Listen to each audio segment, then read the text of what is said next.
My grandfather used to say that a house remembers everything. Every argument, every laugh, every cup of tea made at 2 in the morning when sleep wouldn't come. He said the walls absorb it all, like a sponge soaking up water, holding on to the warmth of the people who lived inside them long after those people are gone. I didn't fully understand what he meant when I was younger, but I understand it now. My name is Rose Whitfield. I'm 21 years old, and I want to tell you about the man who shaped everything good in me, and about the family that almost threw him away, like yesterday's newspaper. Almost. Welcome back to Calm Drama Stories. Today's story isn't about screaming matches or dramatic confrontations. It's about a quiet old man sitting alone in a garden in Yorkshire, a granddaughter who refused to let go, and a truth that came out not with a bang, but with the soft rustle of a solicitor's letter on a Tuesday morning. If you've ever loved someone that your family didn't think was worth the trouble, stay with me. This one is for you. To understand what happened, you need to understand who my grandfather was. Not the version of him my father chose to see, a burden, a problem to be managed, but the real man, the whole man. His name was Arthur Whitfield. Born in 1945 in a small stone terraced house in Harrogate, North Yorkshire. He was the son of a coal merchant and a schoolteacher, raised with very little money, but an enormous amount of dignity. He left school at 16, worked his way up through the construction industry with nothing but his hands and his word, and by the time he was 40, he had built a modest but respectable property business from the ground up. Nothing flashy. No headlines. Just decades of quiet, determined work. He married my grandmother, Margaret, in 1968. She was a nurse from Leeds, bright-eyed, sharp-tongued in the most loving way, and completely devoted to him. They were one of those couples you don't see much anymore. The kind who still held hands at the supermarket after 30 years of marriage. The kind who finished each other's sentences. The kind where you could tell, just by watching them from across a room, that their whole world was each other. They had one son, my father. His name is David Whitfield. David grew up comfortable, educated, never went without. Arthur paid for his university, helped him with the deposit on his first house, co-signed business loans in the early years when the banks were difficult. David was not a bad man, exactly, but he was a man who had grown so accustomed to receiving that he had forgotten how to give. And he had married a woman, my mother, Sandra, who was cut from the same cloth. Together, they had 3 children. My 2 older brothers, James and Oliver, who were carbon copies of my parents in every way that mattered, charming on the surface, transactional underneath. And then there was me, Rose, the youngest by 4 years, the one who somehow turned out different. I still don't entirely understand why. Perhaps it was because I spent more time with my grandparents than my brothers ever did. Perhaps something of Arthur and Margaret simply transferred to me through all those hours in their kitchen, listening to their stories, watching the way they treated the world. Whatever the reason, I loved my grandfather with a completeness that I have never been able to fully explain. My grandmother Margaret died in March, 4 years ago. Pancreatic cancer. It was swift and merciless, the way that particular illness so often is. 1 month she was baking scones for the village church fundraiser. 3 months later, she was gone. I won't spend long on her death because it still sits in my chest like a stone. What I will say is this. Watching Arthur lose Margaret was one of the most quietly devastating things I have ever witnessed. He didn't collapse. He didn't rage. He simply dimmed, like a light with a failing bulb. Still on, technically, but nowhere near as bright. He stopped gardening. Margaret had loved the garden. Roses along the back fence, lavender by the kitchen door, sweet peas climbing the old trellis. After she died, Arthur would sit by the kitchen window and look at it, but he wouldn't go out. As if stepping into the garden without her felt like a kind of trespass. He started forgetting small things. Not dramatically, not the sudden, alarming forgetting of dementia, but the gentle, grief-soaked forgetting of a man whose mind was simply tired. Where he'd put his glasses. Whether he'd already had his morning tablets. The name of the television program he'd been watching the night before. My father saw this and did what I now understand he had always been capable of doing. He saw not a grieving man who needed love and patience. He saw a problem. Within 6 months of Margaret's death, the conversations had started. Low and careful at first, the way these things always begin. Dad needs more support than we can give him. It's not safe for him to be alone in that house. There are wonderful facilities these days. It's not like the old days. My mother Sandra was more direct. I overheard her on the phone to her sister one evening, standing in the hallway of my parents' house during a Sunday dinner that Arthur hadn't even been invited to. "He's just so much work," she said. "David can't keep popping over every 5 minutes. We have our own lives." Our own lives. Arthur Whitfield, who had spent 40 years building something so his son would never have to struggle. Arthur Whitfield, who had lent David money without ever once asking for it back. Arthur Whitfield, who had sat in the front row at every school play, every graduation, every wedding, who had held my father's hand at the hospital when James was born. He had become, in my mother's careful accounting of the world, too much work. I was 17 when they told him. I remember the day with the kind of sharp, photographic clarity that your memory reserves for moments that change you. It was a Sunday in October. The light was already going by for a clock, that low golden Yorkshire light that makes everything look like an oil painting. Arthur was in his armchair by the window. He was wearing the green cardigan Margaret had given him for Christmas the year before she died. He still wore it all the time. I think it still smelled like her in the beginning. My father sat across from him. My mother stood near the door, the way people stand when they want to be able to leave quickly. They had brought a brochure. Heatherfield Care Home. It said on the front, in tasteful navy lettering. Beautiful grounds. Individual ensuite rooms. Dedicated activity coordinators. I watched my grandfather look at that brochure for a long time. He didn't say anything at first. He just turned it over in his hands, slowly, the way he used to examine a piece of timber on a building site to check if it was sound. Then he looked up at my father and said, very quietly, "Is this what you want, David?" My father didn't meet his eyes. "It's what's best, Dad. For everyone." I couldn't help it. I started to cry. Not the polite, dabbing kind of crying. The ugly, uncontrollable kind, where your whole face crumples and you can't catch your breath. I told them they couldn't do it. I told them it wasn't right. I told my father that Granddad had given him everything, and this was how he was repaying him, by shipping him off to a care home because he was grieving for his wife of 50 years, and that was apparently too inconvenient. My mother told me I was being dramatic. My brothers, who were standing in the hallway because they hadn't even bothered to come into the room, exchanged the particular look that older siblings reserve for their younger sisters when they are being embarrassing. My father told me that when I was older and had responsibilities of my own, I would understand. I told him I hoped I never understood. Not like that. Arthur reached over and took my hand. His hand was large and rough and warm, the hand of a man who had spent his life building things. He squeezed my fingers gently and said, very softly, just for me, "It's all right, love. It's all right." But it wasn't. And we both knew it. Heatherfield was 40 minutes from our family home. 40 minutes from the house Arthur had lived in for 31 years. 40 minutes from Margaret's garden, which was now slowly going to seed because no one was tending it. My father visited once a month. Sometimes less. My mother came occasionally, for appearance's sake, and always left within the hour. My brothers, James and Oliver, visited at Christmas and on Arthur's birthday, with the dutiful, slightly pained expressions of people fulfilling an obligation rather than honoring a relationship. I went every week. I want to be clear about something. I was 17 years old. I was in my A-level year. I had coursework and mock exams and a part-time job at the garden center on Saturday mornings. I had a social life, not a very exciting one, admittedly, but it existed. I could have visited once a month like my father, and nobody would have thought badly of me. I was a child, technically. No one expected anything of me.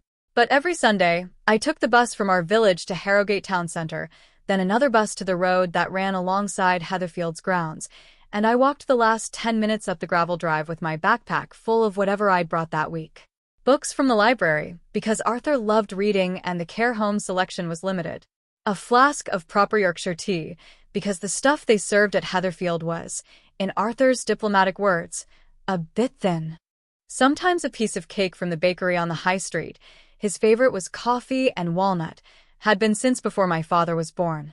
I would sit with him for 3 hours, sometimes 4. We talked about everything. His childhood in Harrogate, the early years of his business, the gambles that paid off, and the ones that didn't. How he'd met Margaret at a dance in Leeds in 1966 and known within 20 minutes that she was the one.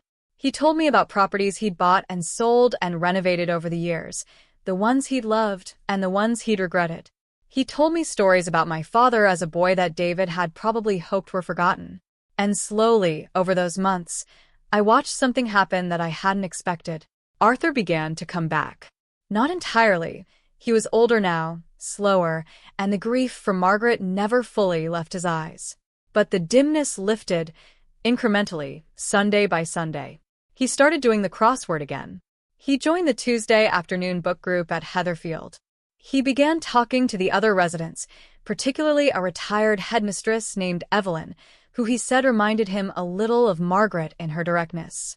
He wasn't happy, exactly. Heatherfield was comfortable and the staff were kind, but it wasn't home, and both of us knew it. But he was present.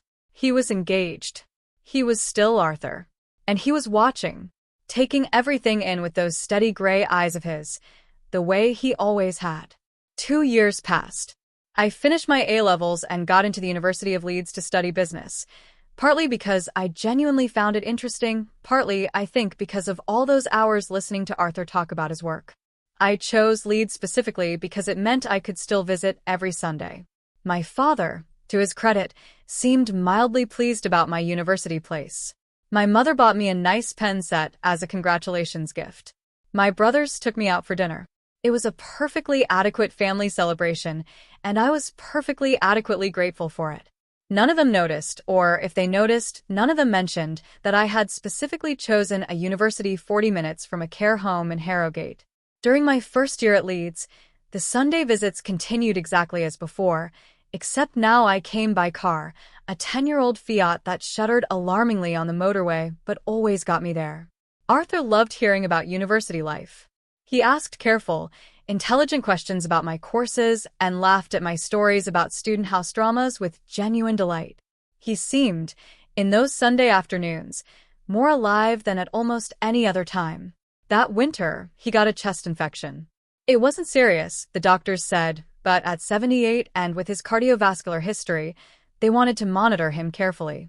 I was there 3 days running, sitting beside his bed while he slept, reading to him when he was awake. My father came once, for 90 minutes, on the second day. Arthur recovered fully within 3 weeks. But something had changed in him after that illness. Not a decline, exactly, but a kind of settling. A sense of a man quietly getting his affairs in order. He started asking me more deliberate questions. About my plans, my ambitions, what I wanted for my life. He listened to my answers with an attention that felt different from his usual interest. More focused. More purposeful. One Sunday in February, about 6 weeks after the chest infection, he asked me to pass him the folder on his beside table. It was a plain manila folder, the kind you'd buy in any newsagent. Inside were documents. A lot of them. "I'd like you to look at these," he said. "When you're home, in your own time. Not here." I looked at him. "Granddad, what is this?" He just smiled. That particular smile he had. Quiet, certain, a little amused. "Just some paperwork," he said. "Boring stuff. You'll understand when you read it." He died 6 weeks later. A stroke in the night. Peaceful, they told us. He wouldn't have known anything about it. I choose to believe that. I have to believe that. I was at university when my father rang. I drove to Heatherfield on roads I couldn't properly see because of the tears, which I'm aware was not sensible, but I was 19 years old, and my grandfather had just died, and I needed to be where he had been. One of the nurses, a woman named Claire who had always been particularly kind to Arthur, met me in the corridor and held me while I cried, which was more than my own family managed when they arrived an hour later. The funeral was in the village church in Harrogate, the one Arthur and Margaret had attended for 40 years. It was full. People I didn't know, old colleagues, neighbors, a man who had worked for Arthur on building sites in the 1980s and had driven up from Nottingham specially. All these people coming to say goodbye to a man my father had considered too much trouble to visit more than once a month. I held it together through the service. I did not hold it together at the graveside when they put him next to Margaret. The folder. In the days after the funeral, when the house was full of relatives making sandwiches and talking about him in the past tense, I sat in my childhood bedroom and opened it. Arthur Whitfield had never been a flashy man. He had never talked about money, never made anyone feel the weight of what he had or hadn't provided. He had simply, quietly, over 60 years of careful work and careful living, accumulated something significant. The folder contained the deeds to a property in Knaresborough, a large Victorian terrace that had been divided into 6 rental flats. He had bought it in 1987. It had been generating rental income ever since. The current valuation, according to the most recent estate agent's assessment tucked neatly into the back of the folder, was just under £10 million. There was also a letter, handwritten, in Arthur's careful copperplate, addressed to me. I won't share the whole letter, because some of it belongs only to me. But I will tell you what he wrote at the beginning because it is the part one have read and reread more times than I can count. He wrote, *Rose. You came every Sunday, not because anyone asked you to, not because you expected anything in return. You came because you loved me and because you understood even at 17 that love is not a feeling you only act on when it's convenient. Your grandmother would have adored you. She would have said you got it from her side. She was probably right. I have not told your father about the Knaresborough property. I made this decision before your grandmother died, and I made it clearly and without bitterness. David is comfortable. He will be fine. But you, my darling girl, are going to do something extraordinary with your life, and I want you to have the foundation to do it from.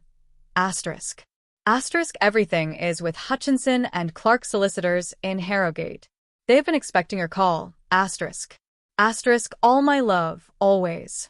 Grandad, I rang Hutchinson and Clark the following Monday morning. A partner named Mr. Fairweather confirmed everything.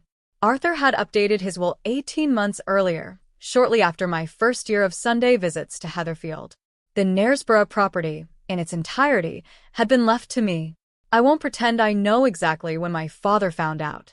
I wasn't there, but I know it was within the week, because on the following Saturday he appeared at the door of my university house at 9 a.m, without ringing first, with an expression on his face that I had never seen before. He sat at my kitchen table for 2 hours. He went through all of it, the disbelief, the anger, the wounded dignity, the carefully framed suggestions that perhaps this wasn't what Arthur had really intended, perhaps there had been some confusion, perhaps I should think carefully before making any decisions. He said things about influence and vulnerability and elderly people being susceptible to emotional manipulation. He was, I understood with a cold clarity that surprised even me, suggesting that I had somehow taken advantage of my grandfather. I let him finish. Then I said, I visited every Sunday for 2 years, Dad. Where were you? He didn't have an answer to that. I told him that Arthur had been of completely sound mind, as the solicitor had confirmed, and that the will had been witnessed and properly executed and was entirely legal. I told him that I hadn't known about the property until after Arthur died, which was the truth. I told him, as gently as I could but without leaving room for ambiguity, that this conversation was over. He left without saying goodbye. That was almost 2 years ago now. I am 21 years old. I am in my final year at Leeds. The Knaresborough property is being managed by a lettings agency whilst I finish my degree and figure out what comes next. Mr. Fairweather has been patient and helpful in explaining what I have inherited and what my options are. I have big plans. Arthur would approve of them, I think. He always said the best thing you could do with money was use it to build something real. My relationship with my father is what it is. We speak occasionally. My mother sends birthday cards. James and Oliver are polite when we cross paths. None of them have apologized. I am not sure any of them fully understand what there is to apologize for, and I have made peace with that, slowly, in the way that you make peace with things that hurt you, not by forgetting them, but by refusing to let them be the loudest thing in the room. I think about Arthur every day. I think about him when I drive past care homes. I think about him when I see old men sitting alone in public spaces with the particular stillness of people who have learned not to expect company. I think about him on Sunday mornings, especially. He didn't leave me £10 million because I visited him every Sunday. I want to be clear about that. He wasn't transactional. He wasn't keeping score. He left me that inheritance because he saw something in me that he wanted to protect and nurture, a way of being in the world that he recognized and loved and didn't want to see worn down by people who measured everything in terms of what it cost them. But here is what I know, in the quietest and most certain part of myself. I would have gone every Sunday anyway. I would have taken the bus and brought the coffee and walnut cake and sat in that chair beside his window and listened to his stories and held his hand, and I would have done it for nothing. I would have done it because he was Arthur, and he deserved to be loved properly, and sometimes the most radical thing you can do in a family that has stopped seeing someone clearly is to simply refuse to stop seeing them. The house remembers everything, he used to say. I think he was right. I think love works the same way. It soaks into the walls. It stays. If you've ever been the only one who showed up for a grandparent, a parent, anyone who the rest of the family had quietly decided was no longer worth the effort, drop the word Sunday in the comments. I see you.